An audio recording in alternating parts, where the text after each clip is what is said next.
लड़ेंगे हम 305 में ही, लेकिन बहुत मजबूती से हम 250 सीटों पर चुनाव लड़ेंगे। नई पार्टी है, अभी हमारी बात का लोगों को भरोसा नहीं होगा और बहुत ज़्यादा बोल देंगे तो लोग हमारे पीछे ही पड़ जाएंगे कि भाई इनको किसी तरह से कमज़ोर करो, लेकिन हम बहुत मजबूती से 250 सीटों पर लड़ेंगे, जीतेंगे और हारेंगे तो फर्स्ट सेकंड ही रहेंगे, इससे पीछे नहीं जाएंगे।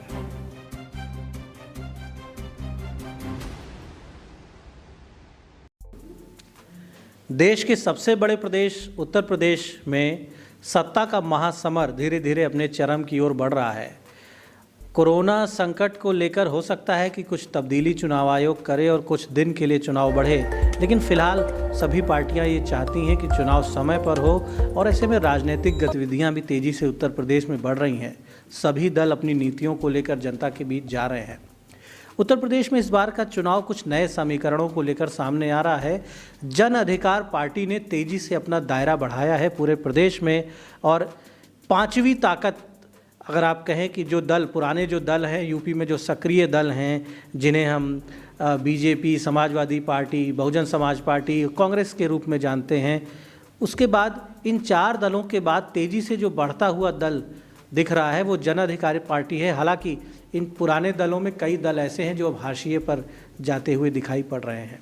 बहुजन राजनीति का नया केंद्र जन अधिकार पार्टी को माना जा रहा है, क्योंकि बाबू सिंह कुशवाहा जो कि बैठे हैं इस समय हम लोगों के साथ, हर जिले में दलित, पिछड़ा, मुस्लिम भाईचारा सम्मेलन कर रहे हैं, जिन्हें सफलता भी मिल रही है। बड़ी संख्या में लोग आ रहे हैं।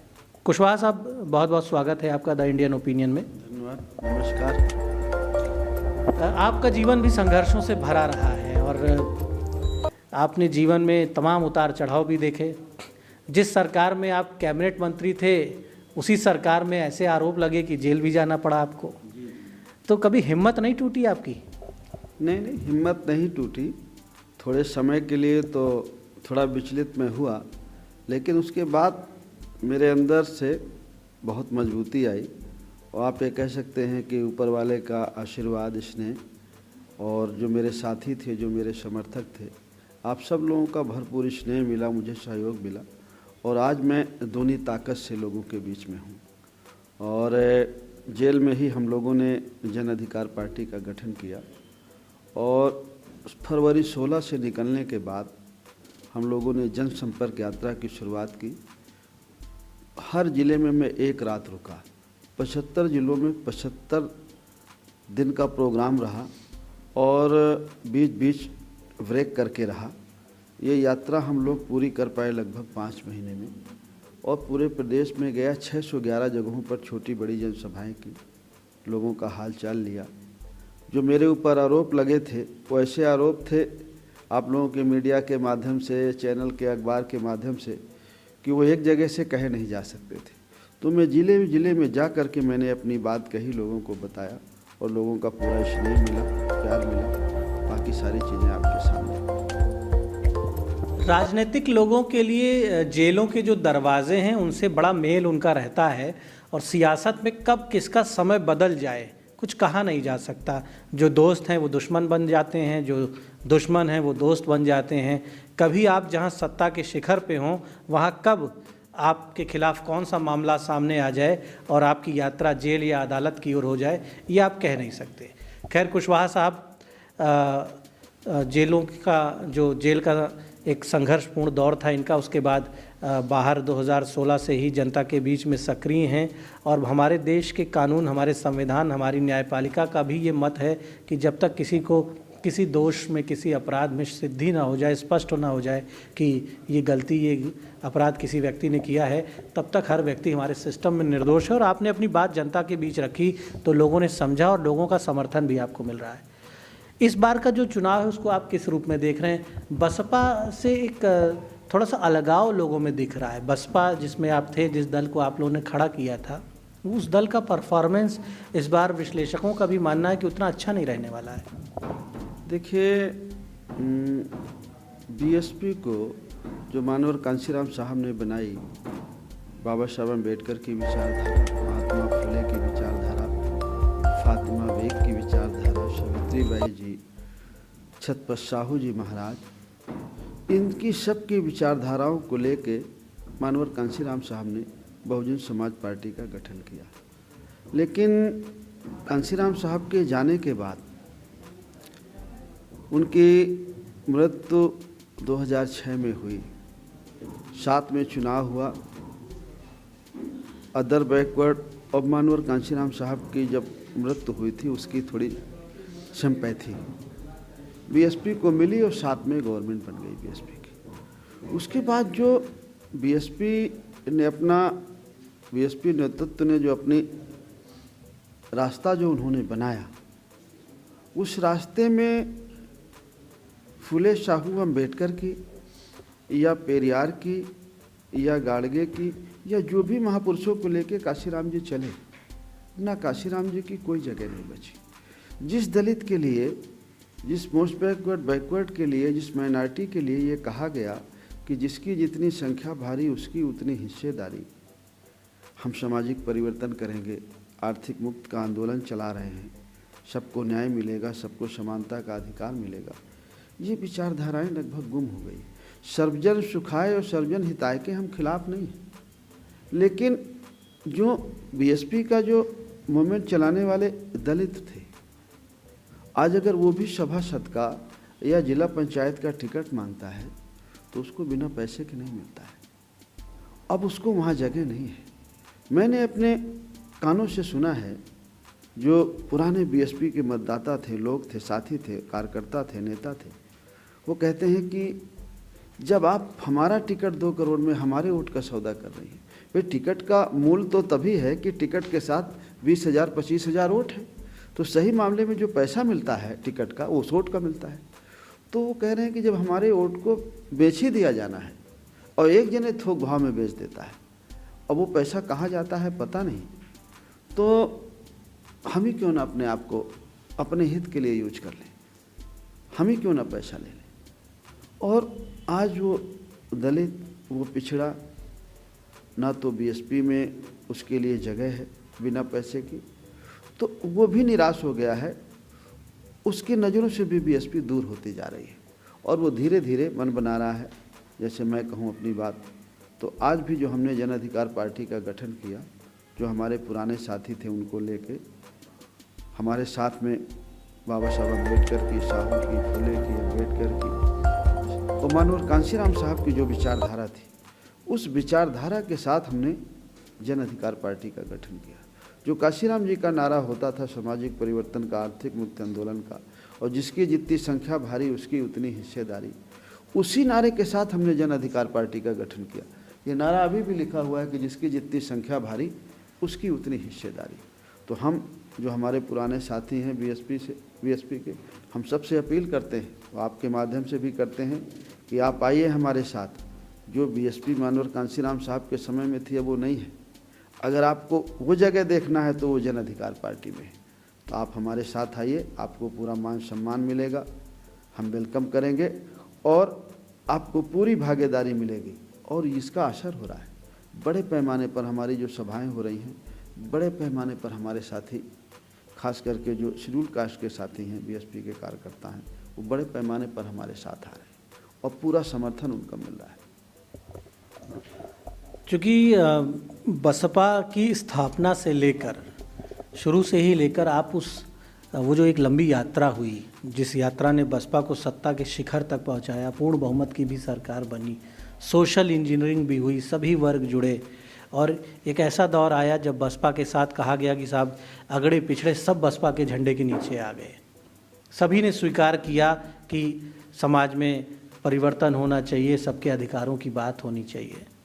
लेकिन उसके बाद जो सरकार चल रही थी और अचानक उस सरकार में ऐसी बातें हुई कि फिर जनता ने भी ये माना कि कहीं ना कहीं ये पार्टी जो है वो अपेक्षाओं पे खरी नहीं उतर रही। और उसके बाद आप देखें कि 2012 का जो चुनाव हुआ, उस चुनाव में जिस तरह से बसपा को हार मिली, फिर 12 के बाद 17 और 17 के बाद अब आप 22 के चुनावों में जा रहे हैं। आप स्वयं राजनीति के एक अनुभवी और एक विश्लेषक भी आपको कहा जा सकता है, क्योंकि काफ़ी समय आपने अपने जीवन में लगभग 4 दशक का समय आपका जो है सामाजिक और राजनीतिक गतिविधियों में आपने लगभग 4 दशक का समय 3-4 दशक का आप बिता चुके हैं। इस बार जो चुनाव है उसकी आप ओवरऑल क्या तस्वीर देख रहे हैं, सिर्फ जन अधिकार पार्टी के लिए नहीं, उत्तर प्रदेश का जो सियासी भविष्य है उसकी क्या तस्वीर आप देख रहे हैं 2022 में? आपको क्या लग रहा है, जनता किसके साथ है, कौन सरकार बनाने जा रहा है, किस दल की क्या स्थिति होने वाली है? देखिए, ये तो आप मेरे सामने बड़ा असमंजस वाली बात कह रहे हैं, लेकिन मैं ये यहाँ पर मैं आपके अनुभव का लाभ पूरे प्रदेश के लिए चाहता हूँ। सर, आप अपनी पार्टी की बात तो कहते ही हैं, लेकिन चूँकि आप राजनीति में आपके बाल सफ़ेद हुए हैं तो जाहिर सी बात है आपको पॉलिटिक्स का एक जटिल अनुभव है। आप दूर से ही देख के बता देंगे कि सियासत की जो चिड़िया उड़ रही है इसके पर कितने पर हैं? देखिए, मैं आपको 17 का इलेक्शन बताऊं और 14 का इलेक्शन, तो 14 तो पार्लियामेंट का था, लेकिन मैं 17 का इलेक्शन का मैं आपको अपना अनुभव बताऊं। पश्चिम में जहाँ जहाँ मुसलमान भाइयों की आबादी ज़्यादा थी, मुजफ्फरनगर का दंगा हो गया, वो वहाँ पर उसको थोड़ा बीजेपी को हिंदू मुसलमान का फ़ायदा हो गया, लेकिन बाकी एरिया में हिंदू मुसलमान का फ़ायदा नहीं हुआ। जो बीजेपी को वोट हुआ वो against Samajwadi party, against BSP. उसमें सिर्फ समाजवादी पार्टी अगर हम कहें कि लोगों ने जो वोट कास्ट किया वो अगेंस्ट एक जाति समाजवादी की, अगेंस्ट एक जाति बीएसपी की। तो मुझे ये कहने में अच्छा नहीं लग रहा, मैं कोई जाति की बात नहीं कर रहा हूँ, आपने मुझसे वो पूछा। तो जो सच्चाई, तो जो गांव में या जो थानों में जो लोगों के साथ भेदभाव हुए, लोगों की जो परेशानियां बढ़ी, उससे अगेंस्ट होकर के लोगों ने कहा न बीएसपी और न सपा, न ये न वो, कुछ भी हो। तो लोगों ने इनको लगभग ये 250 सीटों का रिजल्ट रहा। 100 से 150 सीटों का तो हिंदू मुसलमान मान सकते हैं, बाकी जो 250 सीटों का रिजल्ट रहा वो इस बेसिस पे रहा। और ये अभी भी ख़त्म नहीं। जैसे आप ये यात्राएं देख रहे हैं, हम लोग भी कर रहे हैं, तो जैसे जैसे ये यात्राएं चढ़ रही हैं वैसे वैसे लोगों के अंदर फिर वो भावनाएं पैदा हो रही कि अगर ये फिर आएंगे तो फिर कहीं ऐसा ना हो जाए। अच्छा, ये चीज़ों को फैलाने में बीजेपी माहिर है, तो बीजेपी भी अपनी कोशिश कर रही है, समाजवादी पार्टी भी कर रही है, कांग्रेस भी कर रही है, सब पार्टियां कर रही हैं, लेकिन अभी बड़ा कन्फ्यूजन है जहाँ तक मैं समझ पा रहा हूँ। सत्ता के ज़्यादा नज़दीक किसे देख पा रहे हैं आप ये कह नहीं सकते इस समय कि सत्ता के नज़दीक कौन है। बीजेपी में भी बड़ी, ऐसा लोग कहते हैं कि अंदर उठापटक है, उनका संगठन है, बड़ी पार्टी है, मैं नहीं कहना चाहता हूँ, लेकिन वहाँ भी बड़ी उठापटक है कि क्या होगा क्या नहीं होगा। तो वहाँ भी असमंजस की स्थिति है। समाजवादी पार्टी अपने आप को शो कर रही है कि नहीं हम लड़ाई में हैं, बीएसपी भी दावा कर रही है। तो अभी तक तो मुझे नहीं लगता कि कोई स्थिति स्पष्ट है। हमारा, अगर हम अपनी तरफ से कहें, कोई झूठ नहीं बोलेंगे, हमारा नया संगठन है, नई पार्टी है, और मैं ये कह सकता हूँ आपसे कि अगर Bharatiya Janata party, Samajwadi party, Congress party इतने पैसे खर्च करके, इतने संसाधन देके अगर वो 20,000 25,000 आदमी बुलाती है, और अगर हम एक भी रुपया खर्च नहीं करते, लोग अपने पैसे से माइक मंच लगाते हैं, अपने संसाधन से आते हैं, अपना खाना खाते हैं, अगर वो 25,000 बुलाते हैं और अगर हम 8-10 हज़ार आते हैं, तो मैं ऐसा मानता हूँ कि हम उनसे दोना है। अपने पैसे से आते हैं, अपने खर्चे से आते हैं, तो मैं ऐसा मानता हूँ कि मैं भी बहुत कमज़ोर नहीं लड़ूंगा। एटा, इटावा, मैनपुरी, फर्रुखाबाद, जहाँ समाजवादी पार्टी का गढ़ है, मैं आपको वहाँ का विश्लेषण बताऊँ आपको। हालांकि मैं बताऊँगा तो दूसरे लोगों को फ़ायदा हो जाएगा। वहाँ पर बैकवर्ड में लोधी, हमारी बिरादरी शाक लिखती है, कुशवाहा लिखती है, और यादव, ये 3 एक कुल जातियाँ हैं वहाँ। अगर वो तीनों में से 2 एक तरफ हो जाती हैं तो उधर का माहौल बन जाता है। लेकिन उसके साथ कश्यप और पाल बड़े पैमाने पर है, उनको भी इग्नोर नहीं किया जा सकता। और वो कश्यप और पाल और लोधी और कुशवाहा, ये सब बीजेपी के साथ चला गया था, तो बीजेपी जीत गई थी। जब ये जातियां बीएसपी मजबूत थी तो हमारी कम्युनिटी और जो पाल कश्यप है ये बीएसपी के साथ खड़े हो गए थे। तो लोधी बीजेपी के साथ बचा था, यादव समाजवादी के पास बचा था, तो ना बीजेपी जीतती थी ना समाजवादी जीतती थी। इस बार मैं ये कह सकता हूँ, जो गढ़ आप कहते हैं समाजवादी पार्टी, वहाँ जन अधिकार पार्टी मजबूती से लड़ेगी। ना बीजेपी मजबूती से लड़ेगी, ना समाजवादी पार्टी मजबूती से लड़ेगी, वहाँ जन अधिकार पार्टी मजबूती से लड़ेगी। मैं इसलिए कह रहा हूँ कि मेरा अपना खुद का सर्वे है, मैं अपना काम कर रहा हूँ, और जो हमारे साथ लोग हैं, जो हमें कम्बिनेशन बनाना चाहिए और हमने बनाया है, तो आगरा मंडल में मथुरा छोड़ के, अलीगढ़ मंडल में अलीगढ़ का कुछ एरिया छोड़ के, कानपुर में कानपुर शहर छोड़ के, इन 3 मंडलों में 3-4 ज़िले छोड़ के 3 मंडलों में हमसे लड़ेगा जो लड़ेगा, चाहे समाजवादी पार्टी लड़े चाहे बीजेपी लड़े। अच्छा, उत्तर प्रदेश में लगभग कितनी सीटों पर आप दमदारी से लड़ने जा रहे हैं, वो सीटें जहां आपके लोग चुनाव जीतने के लिए चुनाव लड़ने वाले हैं? देखिए, हमारा संगठन ज़िले में तो सभी ज़िलों में है, विधानसभा स्तर तक हमारा 305 सीटों में बूथ लेवल तक का संगठन मजबूत है हमारा, लेकिन 305 में हम बहुत मजबूत नहीं हैं। हमारी कोशिश है कि हम पूरे 403 में लड़ें। हमारे साथी हैं, एक वंचित समाज पार्टी बनाए हैं रामकरण कश्यप साहब, वो अभी हमारे साथ हैं। कुछ साथी हमसे और बात कर रहे हैं जिनके छोटे संगठन हैं, अगर उनसे भी बात हो जाएगी तो हम 403 में लड़ेंगे। लेकिन हमारी अपनी तैयारी 305 सीटों में है, जिसमें से हम 250 सीटों में पूरी मजबूती से चुनाव लड़ेंगे हम 305 में ही, लेकिन बहुत मजबूती से हम 250 सीटों पर चुनाव लड़ेंगे। नई पार्टी है, अभी हमारी बात का लोगों को भरोसा नहीं होगा, और बहुत ज़्यादा बोल देंगे तो लोग हमारे पीछे ही पड़ जाएंगे कि भाई इनको किसी तरह से कमज़ोर करो, लेकिन हम बहुत मजबूती से 250 सीटों पर लड़ेंगे। जीतेंगे और हारेंगे तो फर्स्ट सेकंड ही रहेंगे, इससे पीछे नहीं जाएंगे। अच्छा, आप जब लगभग 250 सीटों पर इतनी मजबूती से चुनाव लड़ेंगे, तो जाहिर सी बात है कि जो लोग सरकार में आने के सपने देख रहे हैं और मंत्रालय पहले से ही बांट रहे हैं, कहीं ना कहीं उनकी कुर्सियां जो हैं, उनके कुर्सी के तमाम दलों की कुर्सी के एक एक पाए तो आप गिरा ही देंगे। तो ऐसी स्थिति में यूपी का जो सियासी भविष्य है वो पूरा, उसकी एक अलग तस्वीर सामने आएगी। और उत्तर प्रदेश में सपा और भाजपा, ये 2 लोग प्रमुखता से सरकार बनाने का दावा कर रहे हैं, इस समय सत्ता में आने का दावा कर रहे हैं। तो आपकी सक्रियता से जाहिर सी बात है कि हर विधानसभा पर अगर अच्छे वोट आपको मिलेंगे, 300 विधानसभाओं पे आप लड़ने की बात कर रहे हैं, लगभग 150-200 विधानसभाओं पर आपके लोग मजबूती से लड़ेंगे। और अगर वो ऐसा चुनाव लड़ेंगे कि चुनाव बिल्कुल जीतने के लिए बूथ लेवल पर आप बता रहे हैं कि मजबूत तैयारी है, तो एक नया दृश्य सामने आएगा। बिल्कुल, देखिए मैं आपको बताऊं, भारतीय जनता पार्टी फिर कह रही है 300 पार। 300 पार कैसे होंगे हमें नहीं पता। महंगाई का आलम है, पेट्रोल डीजल कितना महंगा है, खाने की चीज़ें कितनी महंगी है, कानून व्यवस्था क्या है, ये सारी चीज़ें मैं आपको, परसों की घटना आपने मिर्ज़ापुर की सुनी होगी। 9 साल की बेटी, उसके पड़ोसी एक इंदो यादव या कोई यादव, उसने रेप किया, उसके घर से उसके कपड़े और कंगन और चप्पल बरामद हुए, और वो ऐसी घटना पहले भी कर चुका है। 4 बजे वो परसों घर से निकली लड़की, 9 साल की, गायब हो गई। 11 बजे डेड बॉडी मिली, पूरी खून से लथपथ और गले में रस्सी बांधी हुई। 11 बजे रात को मिली, 1 घंटे बाद पुलिस आई, लाश लेके चली गई। रात भर पुलिस ने नहीं दिया, दिन भर लाश नहीं दिया। पोस्टमार्टम से 500 मीटर दूर रखा, 1 किलोमीटर दूर रखा पूरे परिवार को। पोस्टमार्टम करके आया, माँ को 1-2 मिनट देखने दी और ले जाके लाश को जला दी।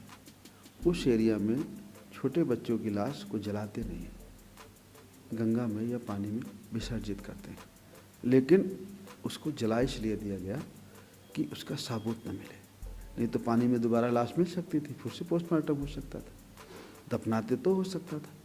जला दी गई। कलेक्टर वही था जो हाथरस में था, कलेक्टर वही है जो हाथरस में जो उसने लाश जलवाई थी, वही कलेक्टर है। अब जब ऐसी घटनाएं होंगी, मैं कल बोला हूँ, बीजेपी वोट लेना चाहती है, वो मौर्य समाज की बेटी है, और बीजेपी का बेटा, जो बेचारे जो नेता हैं, मंत्री हैं, वो भी नहीं बोल पा रहे हैं सरकार की वजह से, उन्हीं के जरिए ये वोट लेना चाहते हैं। तो इनको वोट कैसे मिलेगा? तो मुझे नहीं लगता कि बीजेपी जो ऐसा सोच रही है कि उसको वोट मिलेगा। खास करके इस मामले में 15 महीनों में जो बच्चियों के साथ दुर्व्यवहार हुआ है वो बहुत भयानक है और उस पर कोई न्याय संगत कार्रवाई नहीं हुई। समाजवादी पार्टी जो वोट लेना चाहती है, मैंने आजमगढ़ में परसों कहा कि भाई 1700 थाने हैं, अगर थानों में आप सबका सामंजस्य नहीं बैठाएंगे, जात पूछ के थानेदार रखेंगे और फिर थानेदार जात पूछ के मुकदमा लिखेगा तो कैसे न्याय देंगे? तो पत्रकारों ने मुझसे कहा अगर आप सपा को जिता देंगे तो क्या वहाँ ये आंकड़ा नहीं था क्या? यहाँ से भयानक आंकड़ा नहीं था? मैंने कहा क्या? उन्होंने क्या उनके थानेदारों को देखो कौन होते थे। तो जब हम इनका देखते हैं और फिर 5 साल पहले पहुँचते हैं तो उनका तो इससे भी बुरा हाल था। उनका इससे भी बुरा हाल था, यानी सपा के शासन से आप बीजेपी के शासन को क्या थोड़ा बेटर मानते हैं, थोड़ा सा बेहतर मानते हैं? देखिए, समाजवादी पार्टी और Bharatiya Janata party other backward के लिए, मोस्ट बैकवर्ड के लिए एक सिक्के के 2 पहलू हैं। एक हिंदुत्व के नाम पर उसका वोट लेके उसका हक हिस्सा मारता है, दूसरा कहता है कि अगर इससे बचना है, मुसलमान लोग कहते हैं बीजेपी से बचना है तो आप हमें वोट दे दो, बाकी बात छोड़ दो, हम आपको बीजेपी से बचा लेंगे, बाकी क्या करेंगे इसकी बात छोड़ दो। हम उनको कहते हैं कि बीजेपी को हम भी हराना चाहते हैं तो आप हिस्से की बात करो ना। तो कहते हैं कैसे हिस्से की? हम कहते हैं कि सिपाही दरोगा 100 भर्ती करोगे, लेखपाल पटवारी भर्ती करोगे तो 10 अपने कर लो, 15 कर ले, 5 पाल भी करो, प्रजापति भी करो, मौर्य भी करो, कुर्मी भी करो, लोधी भी करो, निषाद भी करो, बहुत ये बड़ी महत्वपूर्ण बात आप पूर्व में भी कह चुके हैं कि हमारे देश में जो रिजर्व्ड सीट्स हैं, रिजर्व सीट्स निर्वाचन की नहीं, नौकरियों की रिजर्व सीट्स, ही इसको लेके कई बार हल्ला मचा है कि रिजर्वेशन का जो ओवरऑल कोटा है उसमें अगर हम SC ST रिजर्वेशन की बात करें तो SC में भी एक जाति जो है उसको बताते हैं कि ज़्यादा लाभ मिला। SC की बहुत सी ऐसी जातियां हैं जिनका उस रिजर्वेशन में उनकी भागीदारी, हिस्सेदारी बहुत कम है। SC की एक जाति जिसे हम जाटव कहते हैं पश्चिम में, और इधर पूर्वी उत्तर प्रदेश, मध्य उत्तर प्रदेश में गौतम कह के संबोधित करते हैं, उनकी हिस्सेदारी, उनका रेशियो तो काफ़ी आगे आया, लेकिन और जो उसी कैटेगरी की जो जातियां हैं SC में, उन्हें वो भागीदारी नहीं मिली। इसी तरह से OBC में कहते हैं कि साहब यादव समाज के लोग अच्छी संख्या में आ गए नौकरियों में, कुछ उसके बाद दूसरे नंबर पे कुर्मी समाज के लोग आ गए, और OBC में अन्य जो बहुत सारी जातियां हैं उनका तो बहुत ही कम रेशियो है, उन्हें बहुत कम नौकरियां मिली हैं। तो इस सच्चाई को आप किस रूप में देख रहे हैं? इन बातों में कितनी सच्चाई, क्या वाकई में आरक्षण के अंदर भी जो है भेदभाव हुआ है? देखिए, आरक्षण के अंदर भेदभाव हुआ है। देखिए, अव्वल आबादी तो पिछड़ों की 52 है तो उससे 52% मिलना चाहिए, लेकिन 27 मिला तो 27 में जिसके हिस्से में जितना आता है वो मिलना चाहिए था। लेकिन जिनको हमने सत्ता में भेजा उन्होंने अपनी जिम्मेवारी का सही ढंग से नहीं निभाया। वो जब सत्ता में पहुँचे तो वो कुछ लोगों की सरकार हो गई और वो कुछ लोगों के लिए काम करने लगे। उसी का विरोध है, इसी का खामियाजा समाजवादी पार्टी को या BSP को उठाना पड़ेगा और उठाएंगे। आप ये समझिए कि गांव-गांव में मैं आपको बताऊं, बीजेपी के कार्यकर्ता घूम रहे हैं और अगर एक आदमी के साथ घटना की है समाजवादी पार्टी के किसी आदमी ने तो उसको याद दिला रहे हैं कि तुम भूल गए 4 साल पहले वाला, तुम भूल गए 5 साल पहले वाला, और वो उसको याद आ जा रही है।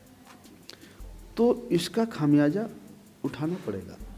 जो खास करके ज़्यादा काम लोगों का पुलिस से पड़ता है। अगर कोई उसके साथ अन्याय अत्याचार करता है तो उसे थाने जाना पड़ता है। अगर आज थानों में सुनाई नहीं होती तो 5 साल पहले भी थानों की यही हालत थी। तो ये दिक्कत तो रहेगी समाजवादी पार्टी के साथ, जो बीजेपी के साथ है, ये समाजवादी पार्टी के साथ भी रहेगी। लेकिन तो जाएं कहाँ लोग? या तो आप दावा करिए कि भाई आप इतनी मजबूती से आप लड़ेंगे कि आप एक सत्ता का विकल्प देने जा रहे हैं। हमने बनाई क्यों है जन अधिकार पार्टी? अगर समाजवादी पार्टी ठीक होती या बीएसपी सही कर रही होती या बीजेपी सही कर रही होती तो हम जन अधिकार पार्टी क्यों बनाते। आज भी कोई सही काम करने लगे तो हम ना उसको बनाएं, हम उसी में उसको मर्ज कर दें कि भाई ठीक है, जो हम काम करना चाहते हैं आप कर रहे हैं। भाई ऑनेस्टली आप अगर रिजर्वेशन ईमानदारी से हर जाति को, SC ST की जो सूची में जितनी जातियां दर्ज हैं, OBC में जितनी जातियां दर्ज हैं, उन्हें ईमानदारी से उनका हिस्सा अगर 10 पद निकलते, 1-1 2-2 पद सबको मिले, जो भी मिले सबको मिले, तो फिर लोगों को परेशानी ना हो और जातियों के नाम पे मुझे लगता है द्वेष भी नहीं फैलेगा, लोग समरसता भी कायम होगी समाज में, सबको हो जाए। और क्यों दलित को, पिछड़े को, सामान्य को भी, मिश्रा जी आपको भी, जिसकी जितनी आबादी उसको उतना हिस्सा मिल जाए। तो कहीं इसमें न द्वेष की भावना है न कोई गलत भावना है, लेकिन जो ये कहता तो है लेकिन वो जैसे सत्ता में जाता है उन चीज़ों को वो भूल जाता है। अच्छा, आज कहा जा रहा है कि बहुजन राजनीति का नया केंद्र जन अधिकार पार्टी बनने जा रही है। हाँ, मैं देखिए, बनता केंद्र जा नहीं रहा, केंद्र है। जन अधिकार पार्टी को मैंने पहले भी बताया कि जो मानवर कांशीराम साहब की सोच थी उसी को आधार बना के हमने जन अधिकार पार्टी बनाया है और उसी विचार से चल रही है। तो जो से जैसे विचार पहुंच रहे हैं लोगों के बीच में, बड़े पैमाने पर लोग जुड़ रहे हैं। मैं आज की आपको बात बताऊं, सुबह 9 बजे, 8 साढ़े 9 बजे बामसेब के लोग जो रिटायर हो गए हैं, कम से कम 25 लोग मेरे साथ आए, पास आए और उन्होंने मुझसे बात की कि कुशवाहा जी, बड़ी असमंजस की बात है, या तो आप किसी तरह से बात करके वहीं होते, और वो मानेगी नहीं तो मुझे ऐसा लगता है कि आप जन अधिकार पार्टी को थोड़ा ठीक से और मजबूत करिए, हम सब लोग लगते हैं। और आज वो 25 लोग गए, वो 25 लोग 6 जिलों के थे और वो कहा कि हम वहाँ जाके संभालेंगे और हम काम करेंगे वहाँ, बड़े पैमाने पर लोग। और वो सारे बामसेब के लोग शेड्यूल कास्ट के थे, 2 बैकवर्ड के थे, बाकी 23 लोग 20-25 में शेड्यूल कास्ट के लोग थे और बड़े पैमाने पर सब खड़े हो रहे हैं, जन अधिकार पार्टी के साथ जुड़ रहे हैं। मैं, अगर हमारे साथी मेहनत करें और हम इसको आप लोगों के माध्यम से लोगों तक पहुंचाने में कामयाब हो जाएं, नहीं प्रिंट मीडिया, अखबार मीडिया हमें नहीं, कहीं नहीं मिलता है, तो हम अपनी बात लोगों पर जा के पहुंचाएं तो हम बहुत जल्दी खड़े हो जाएंगे। अच्छा, अभी आप क्या देख रहे हैं उत्तर प्रदेश में कुल जो वोट बैंक है उत्तर प्रदेश का, अगर हम 100% जो वोटर है और उत्तर प्रदेश में 60% के आसपास मतदान का एक रहता है मामला, आप क्या देख पा रहे हैं, कितने प्रतिशत वोटर्स जो हैं वो आपसे जुड़ रहे हैं और चुनाव में जिन आप 300 सीटों पे लड़ने की बात कर रहे हैं वहाँ पर कितने प्रतिशत वोट आप अपनी पार्टी के हिस्से में आता हुआ देख रहे हैं? क्योंकि आपका जो आत्मबल है, आपका जो कॉन्फिडेंस है, वही आपके समर्थकों और आपके मतदाताओं में भी कॉन्फिडेंस जगाएगा कि भाई अगर आप आश्वस्त हैं कि आप 300 सीटों पर अच्छी स्थिति में हैं, 200-150 सीटों पर, तो जाहिर सी बात है कि वोटर भी फिर सोचेगा कि वो क्या फैसला करे। देखिए, जहाँ हम समीकरण बना ले गए और जहाँ हम अच्छे प्रत्याशी दे ले गए तो हम जीतेंगे। और अगर हमसे गलती, हमारी खुद की गलती, हमारे साथियों की गलती जहाँ हो जाएगी वहाँ एक अलग बात है। और बाकी अगर हम अच्छे कैंडिडेट लड़ा ले गए तो आपको अप्रत्याशित रिजल्ट मिलेंगे, आपको लगेगा कि उत्तर प्रदेश में क्या हो रहा है। मैं ये जानता हूँ कि लोग ना सपा को चाहते हैं ना भाजपा को चाहते हैं, बीएसपी है नहीं, कांग्रेस है नहीं, और लड़ाई में जन अधिकार पार्टी है। तो आपको जैसे जैसे चुनाव की तारीखें घोषित होंगी और चुनाव शुरू होगा तो आपको लगेगा कि जन अधिकार पार्टी फ्रंट लाइन में लड़ाई लड़ रही है और जीतेगी। अच्छा, बीच में एक तमाम तरह की चर्चाएं भी थीं, बहुत से लोग ये अंदाज़ा लगा रहे हैं कि समाजवादी पार्टी या भाजपा से आपका गठजोड़ हो सकता है। तो आप इस समय किस दल को अपनी नीतियों के निकट पा रहे हैं और गठबंधन या गठजोड़ के बारे में क्या आप सोचते हैं? आपकी पार्टी का, आपके पदाधिकारियों से जब आपकी आपस में चर्चा होती है तो क्या राय है आपकी? ये निर्णय हो गया है कि अकेले में ही उतरना है या अभी समझौते के दरवाजे खुले हैं? देखिए, हम अपने जो छोटे दल, सहयोगी दल हैं, उसके साथ हम मिल करके पूरी 403 सीटों पे लड़ेंगे। हमारी बड़ी पार्टी से किसी से बात नहीं है। जहाँ तक मैं आपने बीजेपी की चर्चा की या समाजवादी पार्टी की चर्चा की, हमारी यही बात है कि आप हिस्सेदारी दो, भागीदारी दो। आपका जो पुराना ट्रैक रिकॉर्ड है वो तो नहीं है, वो नहीं कहता है कि आप दिखाता है कि आपने नहीं दिया है। आपका भरोसा कैसे किया जाए, आप इस पर भी चर्चा करो। अगर आपकी बात भरोसे के लायक हो तो फिर उस पर बात आगे बढ़ सकती है। तो जहाँ तक मैं मानता हूँ तो ना कोई समाजवादी पार्टी से हमारी बातचीत अभी है नहीं और शायद होगी भी नहीं। बीजेपी से भी हमारी कोई बातचीत नहीं है, क्योंकि बीजेपी ने जो रिजर्वेशन ख़त्म किया और जो नुकसान किया उससे भी हम लोग सहमत नहीं हैं। तो हम अपने साथियों से सबसे यही अपील किए हैं कि हमारे पास विकल्प जन अधिकार पार्टी है। आपको सबको जन अधिकार पार्टी की बात पहुंचाना है, उसकी नीतियां पहुंचाना है। देखिए, मैं आपको बताऊं, किसान आंदोलन जो 3 कृषि कानून बने जून में पिछले साल, अगर सबसे पहले जून में ही आंदोलन शुरू किया था लॉकडाउन में, तो जन अधिकार पार्टी ने शुरू किया था। लेबर एक्ट जो बना उसके खिलाफ, महंगाई के खिलाफ, किसान के कर्जे के खिलाफ, खाद बीज जो महंगी हुई उसके खिलाफ, अन्याय अत्याचार के खिलाफ, डीजल पेट्रोल की महंगाई के खिलाफ, अगर सबसे पहले आंदोलन लॉकडाउन में ही आप लोग हम देंगे, हम लोग घर में बैठ के पूरा लॉकडाउन था, काली पट्टी बांध के घर में ही अपनी बात कहते थे, नारे लगाते थे और मेल के माध्यम से डीएम को भेजते थे, डीएम के थ्रू राष्ट्रपति को जाता था। सबसे पहला अगर किसी ने आंदोलन चलाया तो जन अधिकार पार्टी ने चलाया। अगर उस बात को हमारे साथी गांव-गांव तक पहुंचा लेंगे, और देखिए पार्टी छोटी और बड़ी का एक ही फार्मूला है, जिसके साथ लोग हैं वो बड़ी है और जिसके साथ लोग नहीं है वो छोटी है। मैं अपने साथियों को रोज़ बताता हूँ कि 7 में बहुजन समाज पार्टी बड़ी थी, फिर 12 में समाजवादी पार्टी बड़ी हो गई, बीएसपी छोटी हो गई, फिर 17 में बीजेपी जो बहुत छोटी थी वो बड़ी हो गई, ये दोनों छोटी हो गई। जिसके साथ आप खड़े हो जाएंगे वो बड़ी हो जाएगी। अगर आप जन अधिकार पार्टी के साथ खड़े हो जाएंगे इस चुनाव में तो वो तुरंत बड़ी हो जाएगी, और खड़े हो रहे हैं लोग, खड़े होंगे।